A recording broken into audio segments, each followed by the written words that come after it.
Good evening and welcome to the news. First, the headlines.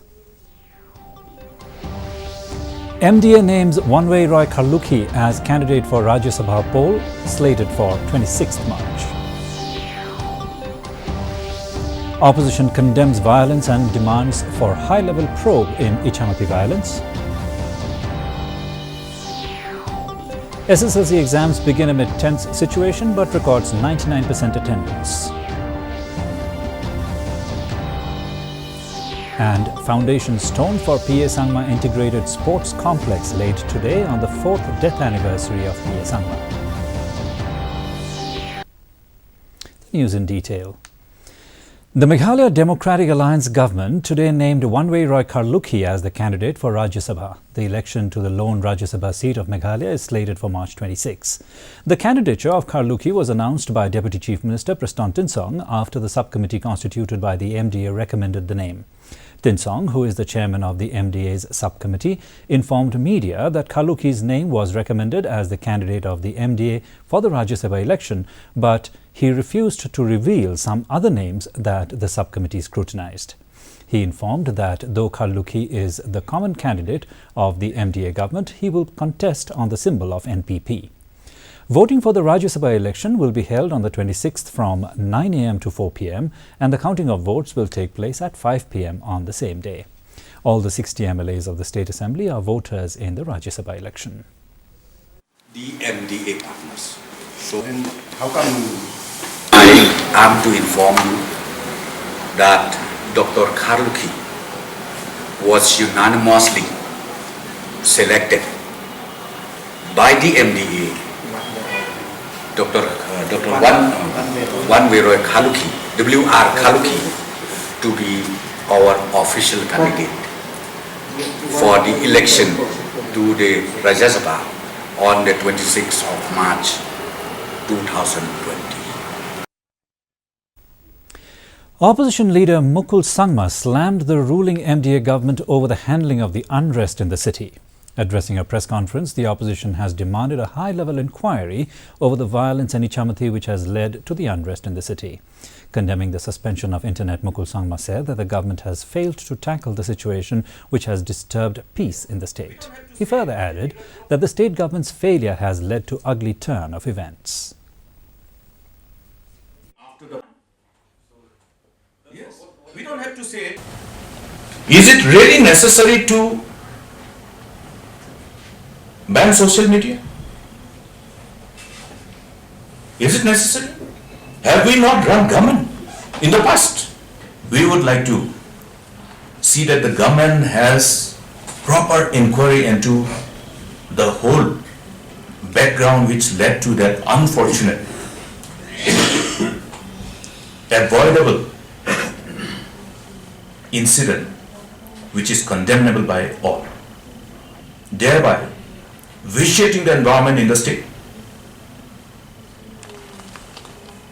bringing a dark spot in the whole history of Meghalaya. Over 51,000 students are appearing for the SSLC examination in the state. Tight security and precautionary measures are taken by the government for smooth functioning of the exams. Amidst tense situation and curfew clamped in certain pockets of the city, attendance of those appearing the exams was normal and the parents and guardians were seen waiting outside the examination centres. Examination was conducted normally and the student turnout was around 99%.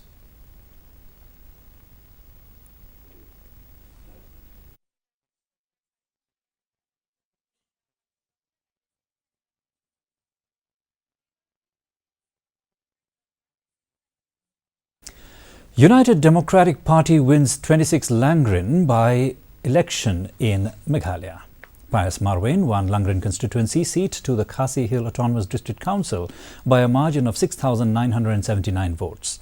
The win will bolster UDP's chance of regaining power in the KHADC. The final vote counts are Jotin Kardeusiao, INC, 6,842 votes, Kitborlang Nongkrem, NPP, 3,222 votes, PIUS MARWEIN UDP 13,821 votes.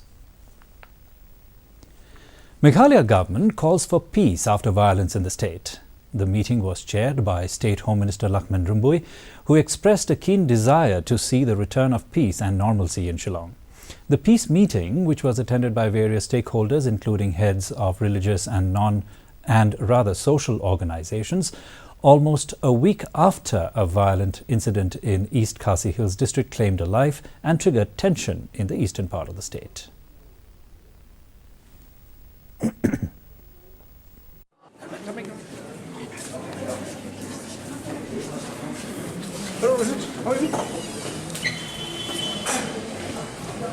In that meeting, we from the government, we tried to enlighten them.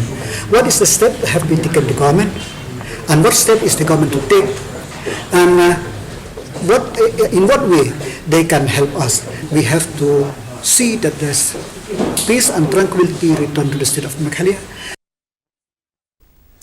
Meghalaya State Legal Service Authority, in collaboration with Department of Justice, Ministry of Law and Justice, Government of India, organized a one-day legal literacy awareness program on POCSO Act 2019 at Thomas Jones Synod College.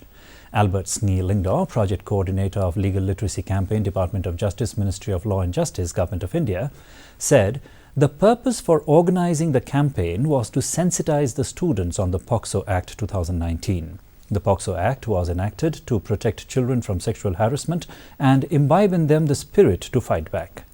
Highlighting on the project, he informed that the Department of Justice, Ministry of Law and Justice has been implementing projects to provide justice in northeastern states and Jammu and Kashmir to address the legal needs of the marginalized and vulnerable sections of society, particularly women, children, scheduled castes, tribal communities, who do not have the requisite means to ensure that their rights are assured.